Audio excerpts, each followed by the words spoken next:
2023년 11월 15일 웨스트민스터 서유리 문답. 네. 잠깐 다시 한번 처음부터 좀 말씀을 드리면요. 이제 지난 시간에는 순종에 대하여서 말씀을 좀 드렸었고요.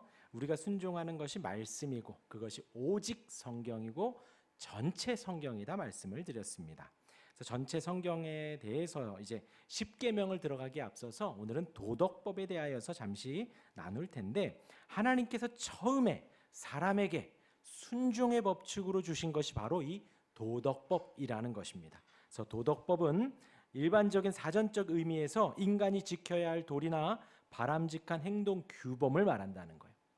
그런 어떤 윤리적인 양심적인 법칙을 우리 내면에 주신 것이 하나님의 도덕법이라는 거예요. 도덕법. 그래서 이제 조금 더 말씀을 드리면, 하나님이 도덕법을 왜 주셨는가, 양심을 왜 주셨는가, 그것이 그 도덕법의 특징 첫 번째가 우리를 어떤 컴퓨터나 로봇으로 보지 않고 하나님의 형상대로 만들어진 사람으로서 하나님은 우리에게 그러한 자발적인 순종을 원하신다는 거예요. 우리가 순종하길 원하셔서 도덕법을 주신 것입니다. 그래서 순종이라는 단어를 쓰셨고 도덕법을 주셨습니다. 이것이 왜 중요하냐? 아까 말씀드린 대로 로봇이나 컴퓨터는 지금도 활성화, 비활성화 우리가 클릭하는 대로 나오고 안 나옵니다. 컴퓨터가 일부러 자기가 작정해서 나오고 안 나오고가 아니라 사람이 입력한 대로만 나오는 거예요. 그런데 하나님은 우리를 그런 로봇이나 컴퓨터로 만드신 것이 아니라 하나님의 형상대로 똑같이 만드셨다라는 거예요. 그래서 이 도덕법을 주시며 순종이라는 단어를 우리에게 요구하시는 것은 하나님께서 우리를 대등한 관계로 높여 주시는 것입니다. 저와 여러분들이 로봇이 아니라 컴퓨터가 아니라 하나님이 지금도 우리를 부르셔서 하나님을 높이게 하시고 하나님을 찬양하게 하고 하나님께 기도하는 데 있어서 하나님의 영광을 나타내고 하나님의 은혜를 고백하는 데 있어서 하나님은 우리와 하나님이 똑같은 관계에서 서기를 원하시는 거예요. 그런 가운데서 하나님은 순종을 원하신다라는 것입니다.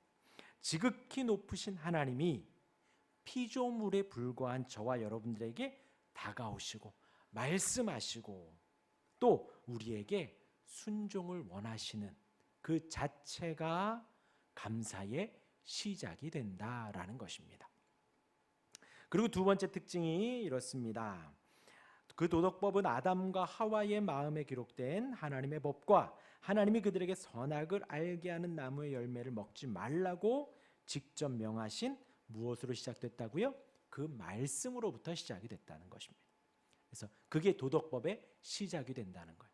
단순히 지금 우리가 이 시대에 하나님이 도덕, 윤리 어떤 그런 개념 속에 우리에게 심어주신 것이 아니라 아담과 하와 태초의 창세 때에 온 세상을 만드시고 그들에게부터 하나님은 그 도덕법을 허락하셨다라는 거예요.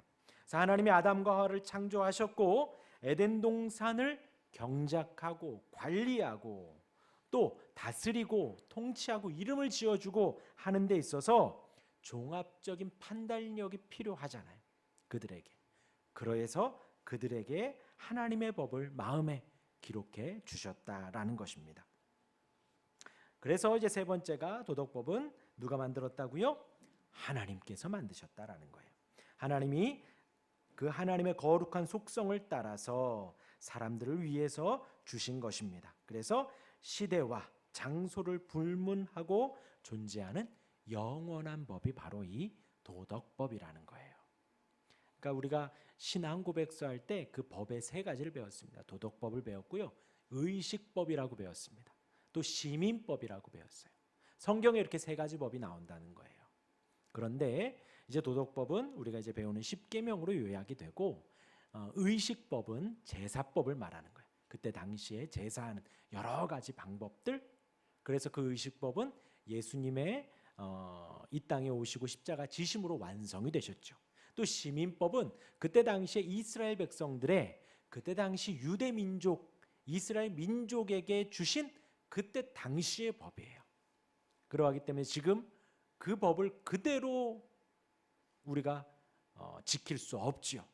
그때의 문화적인, 사회적인, 시대적인 흐름이 있는 가운데 법이 제정된 것이기에 우리는 그 정신만 가지고 오는 것이, 성경에 이 세 가지가 다 기록이 되어 있고 이 세 가지를 이렇게 우리가 적용을 하면 된다는 거예요. 그런데 그렇게 시대와 장소를, 그러니까 의식법도 그 문자 그대로 우리가 받아들이질 않고 시민법도 문자 그대로 받아들이지 않지요. 하지만 이 도덕법은 그 시대와 장소를 불문하고 존재하는 영원한 법이다라는 거예요.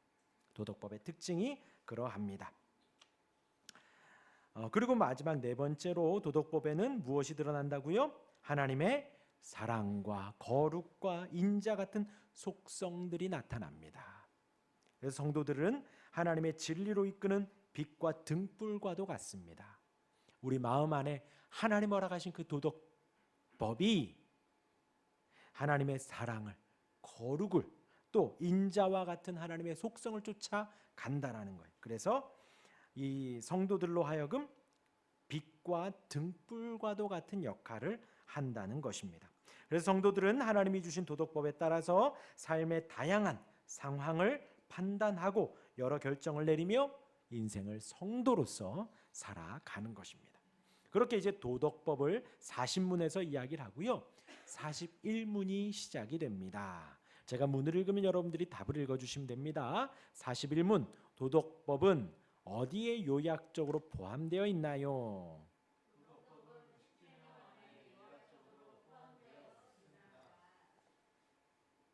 성경에 나오는 도덕법을 모두 합한 요점과 큰 뜻이 바로 십계명에 내포되어져 있습니다. 십계명은 10개의 계명이라는 뜻이죠. 도덕법이 이 10개의 계명 안에 간결하게 요약되어 있다라는 거예요. 그리고 구약 성경에는 많은 율법이 나오죠. 그래서 도덕법 그 안에 율법이 있고요. 그 안에 십계명이 있는 거예요. 구약에 많은 율법이 나오는데 대부분은 모세 오경에 다 기록이 되어져 있습니다. 그리고 나머지 선지서, 시가서에 다 녹아져 들어가 있어요. 그 외에 다른 성경에 나오는 율법들은 거의 다 모세 오경에 인용한 것들입니다. 그래서 십계명은 구약에만 적용되어지는 그 구실의 유물이 아니라는 거예요. 저희가 이제 앞으로 배울 그 십계명은 아까 말씀드린 대로 의식법이나 시민법은 시대나 문화나 상황에 따라 조금 달라지지만 이 도덕법 그리고 율법 또 그 안에 이 십계명은 그때에만 적용되어지는 것이 아니다라는 것입니다. 그래서 우리가 주일날마다 이 십계명의 내용을 우리가 고백을 하지요. 지금도 우리에게 똑같이 적용되어지는 거예요. 그러니까 착각하면 안 되는 것이 십계명을 우리가 지키며 구원에 이르는 것이 아닙니다. 우리가 구원받은 백성이기에 하나님께서 우리에게 십계명을 주신 거예요. 출애굽한 이스라엘 백성들에게 계명을 주신 것처럼 예수님의 보혈로 구원받은 우리에게 하나님은 구원받은 백성으로서 이 땅에서 우리가 살아가야 할 그 규칙, 규범을 십계명으로 주신 것입니다. 그래서 십계명은 하나님의 영원한 도덕법으로서 하나님의 영원한 성품을 알려주고 성도들에게 풍성한 성령의 열매를 주게 됩니다. 그리고 이제 42문을 보겠습니다. 42문, 십계명의 강령은 무엇인가요? 시작.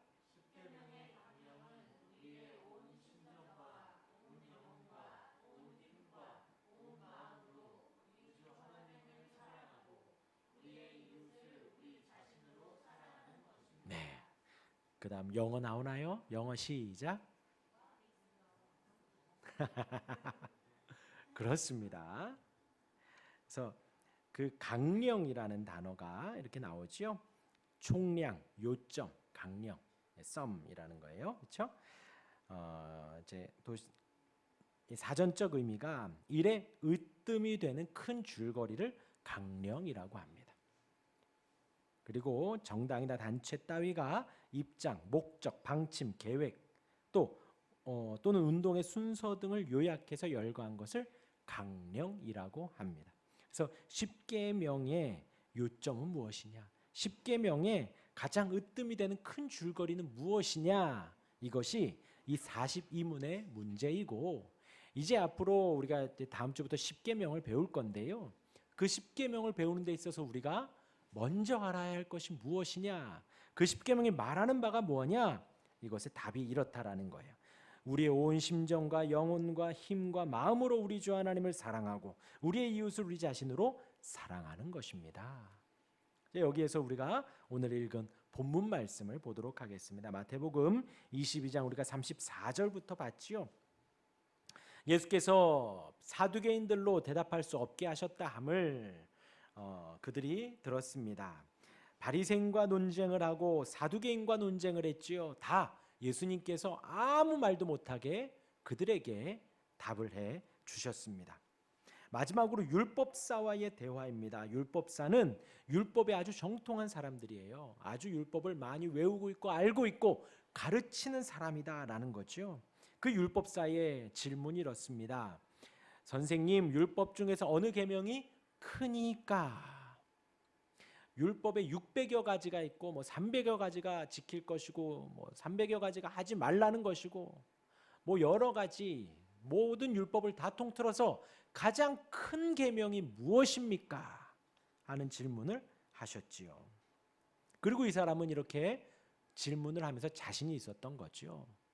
예수님이 무슨 답을 하든 그거보다 나는 더 나은 더 큰 율법을 제안하겠다, 제시하겠다 라고 한 거예요. 그러나 예수님께서 이 한마디 말씀으로 논쟁을 잠재우십니다. 우리 신명기 6장 5절의 말씀입니다. 너는 마음을 다하고 뜻을 다하고 힘을 다하여 내 하나님 여호와를 사랑하라. 신명기의 말씀이 나오고요. 레위기 19장 18절입니다. 우리 같이 한번 읽어볼까요? 시작. 원수를 갚지 말고 동포를 원망하지 말며 내 이웃 사랑하기를 내 자신과 같이 사랑하라. 나는 여호와이니라. 예수님께서 신명기 말씀과 레위기 말씀을 다 압축해가지고 이 율법사에게 알려준 강령이 이것이다 라는 거예요. 그리고 마지막 40절에 이 두 계명이 온 율법과 선지자의 강령이다. 율법과 선지자의 요점이고 율법과 선지서, 이때에는 성경을 이렇게 표현했다고 여러 번 말씀드렸지요. 율법 하면 모세오경을 말하고요. 선지자 하면 나머지 그 외에 구약 모든 성경을 말을 하는 것입니다. 그러니까 이때 당시에 나온 전체 성경에서 말하는 것이 바로 이 두 가지다라는 거예요. 이것이 성경의 가장 큰 줄거리가 되어지고 가장 큰 입장이 되어지고 요점이 되어지고 강령이 되어진다. 예수님께서 가르치신 것이지요. 어떻게요? 하나님을 사랑하고 이웃을 사랑하고. 그리고 이제 그림이 나오지요. 도덕법 안에 율법이 나오고요. 율법 안에 십계명이 나오고요. 그 십계명은 무엇으로 말을 한다? 하나님을 사랑하고 이웃을 사랑하고. 이것을 하나님이 우리에게 주셨다라는 거예요. 그래서 이제 십계명을 요약을 하면 이렇게 되어지는데, 그래서 우리는 성경에 나오는 모든 율법들을 이 두 가지로 해석을 하면 된다라는 거예요. 하나님을 사랑하고 이웃을 사랑하고. 모든 율법에는 이 두 가지가 항상 전제되어 있다라는 거예요. 그리고 지금 우리는 신약 성경까지 포함이 되죠. 예수님 계실 때에는 구약 성경만 되었는데 지금은 신구약 성경 전체가 우리로 하여금 하나님을 사랑하게 하고 우리로 하여금 이웃을 사랑하게 하는 말씀이 되어집니다. 우리가 이제 십계명을 나누는 데 있어서 잊지 말아야 할 것이 이제 결론적으로 이렇습니다. 하나님이 먼저 우리를 사랑하셨다라는 거죠. 우리는 죄인입니다. 우리는 죽었습니다. 죽을 뻔한 것이 아니라 이미 죽어 있었습니다. 주님이 오시기 전에는, 성령께서 우리의 영혼을 깨우기 전에는 우리의 영혼에 흙뿐인 죽음뿐인 우리에게 우리의 코에 생기를 불어넣어 우리를 깨워주시기 이전에는 우리는 죽어 있었다라는 거죠. 죄의 종이었던 우리를 찾아오셔서 먼저 사랑해 주셨습니다. 우리를 살리시고 용서해 주셨지요. 의롭다 칭해 주셨습니다. 우리 신앙의 가장 중요한 코어라 그랬죠. 가장 중요한 기둥이라 그랬습니다.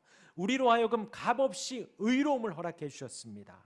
우리를 살려주셔서 하나님을 예배하고 하나님을 높일 수 있게 해주셨죠. 그 사랑이 담긴 것이 바로 이 십계명이라는 거예요. 율법이라는 것입니다. 단순히 지금 여태까지 제가 말씀드린 말을 우리가 오해하면 어떻게 되느냐? 하나님이 나에게 이 말씀을 주셨으니 이제 십계명을 따라 내가 하나님을 사랑해야지, 이웃을 사랑해야지, 내가 한번 열심히 해보리라, 이렇게 다짐하게 되는 거죠. 그런데 그 이전에 우리로 하여금 이 말씀이 우리에게 주어진 것은 하나님이 우리를 먼저 찾아오셨다라는 거예요. 하나님이 먼저 우리를 사랑해 주셨다라는 것입니다. 하나님이 우리를 깨워주시고 살려주시고 우리를 찾아오신 그 말씀조차도 율법 안에, 이 십계명 안에 다 담겨 있다는 것이지요. 그래서 우리가 하나님을 사랑하고 이웃을 사랑하기 이전에 이 말씀을 보며 우리는 하나님의 사랑을 볼 수 있어야 합니다. 우리가 하는 말씀의 훈련, 성경을 보는 훈련이 바로 이거예요.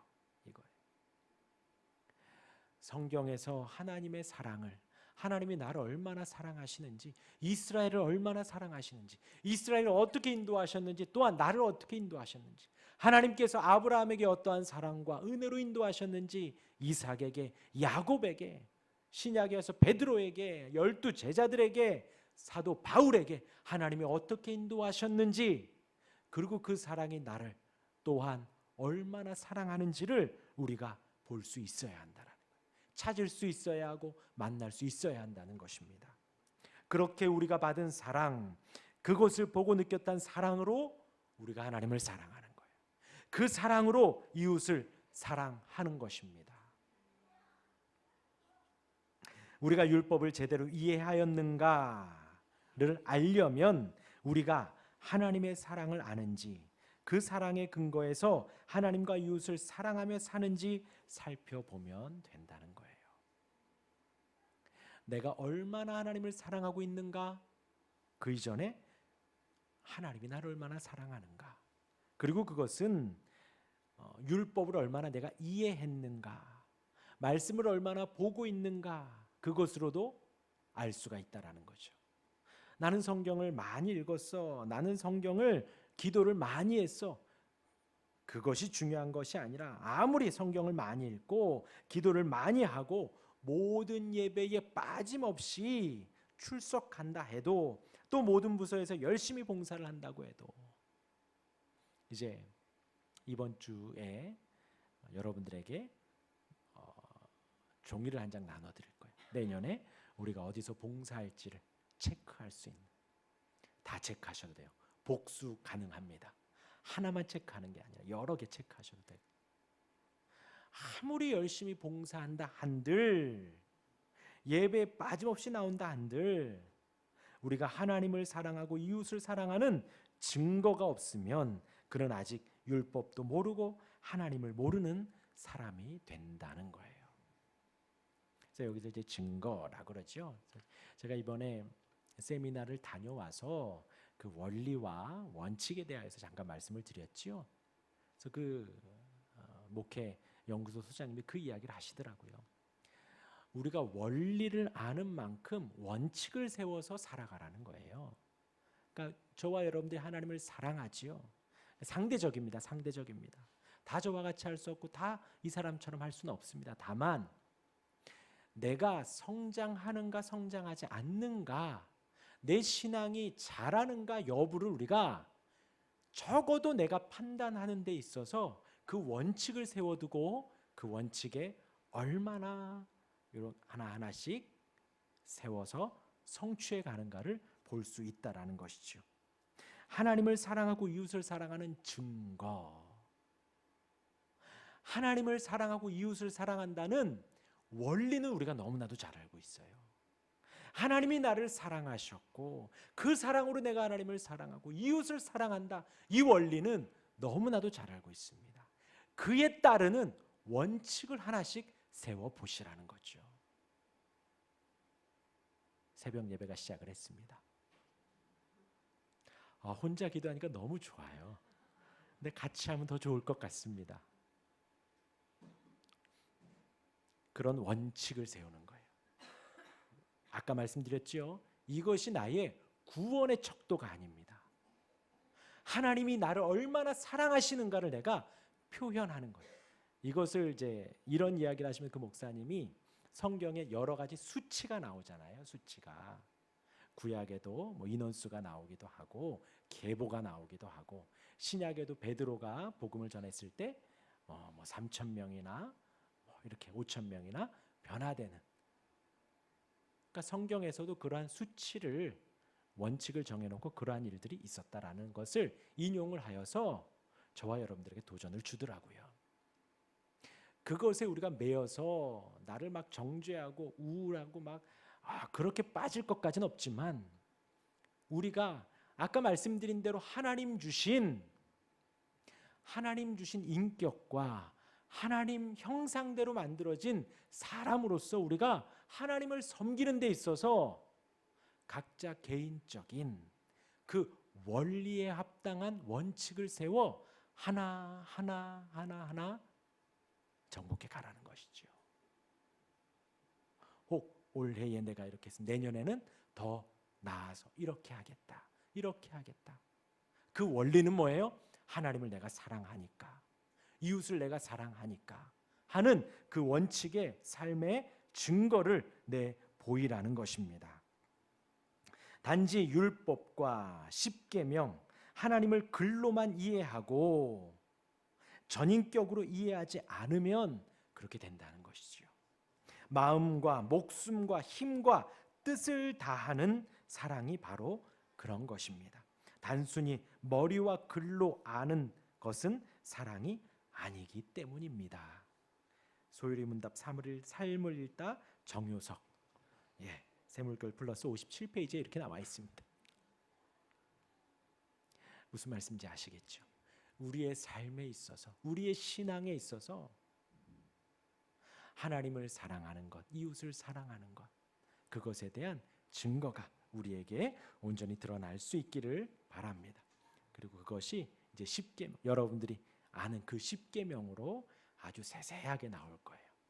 십계명을 나눌 때에는 대요리 문답에 나와 있는 것까지, 대요리 문답은 어른들을 향한 교리 문답서고요. 소요리 문답은 청소년과 어린이들에게 대한 거예요. 그래서 대요리 문답이 좀 더 방대하게 적용점을 찾습니다. 어른들에게 맞추어서 적용점, 아까 말씀드린 대로 원리와 원칙에 그때 당시에 사람들이 세울 수 있는 모든 원칙들을 거기에다가 다 이렇게 써놨어요. 그것들을 보면서 우리의 삶을 한번 돌아보시고 돌이킬 것 돌이키고 또 한 걸음 더 하나님을 사랑하고 이웃을 사랑하겠다 하는 것들은 그렇게 또 세워가시면 좋을 것 같습니다. 우리 찬양하고 기도하는 시간 갖겠습니다.